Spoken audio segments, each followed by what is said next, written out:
Hello everyone, today I'm going to show you how to get your own ChatGPT subscription. Make sure to watch the video until the end, not to miss any important details, like and subscribe. Now, just a quick tip, if you'd like to get ChatGPT or any other subscription for a much cheaper or better price, just scroll down till you see the first link in the description or the first pinned comment in the section below.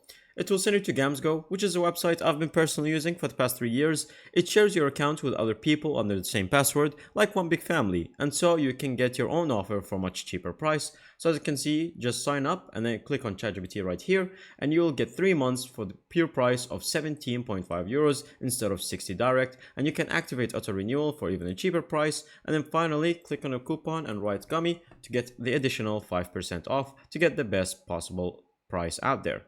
Now, simply all you have to do if you want to get the traditional way is to click on ChatGPT once you search on your Google, and then from here it will send you to this main page where you're going to click on the sign up for free button on the top right.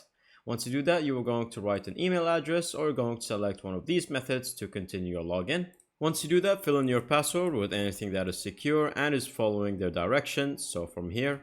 After that, they're going to send you an email to your inbox, so you're going to fill the code right there. Once you fill in the code, you're going to enter your name, so for example, and then from here you're going to enter whatever birthday. And once that is done, you're right here in the main page, and now it's going to give you any customization and any tips, and then from here you can enable the ChatGPT for memory, and there you go, now you have your own account. From here, simply click on upgrade to plan, and then from here, as you can see, you have either personal or business. And for the personal, as you can see, it's much more expensive than the one that we showed you before using Gamsgo, but you can simply click on the plus right here to get it for 23 euros a month. And then once you do that, it will send you to the next page where you're going to simply enter your payment information, credit card or through PayPal, and that's it. Thank you guys for watching. See you next time. Bye bye.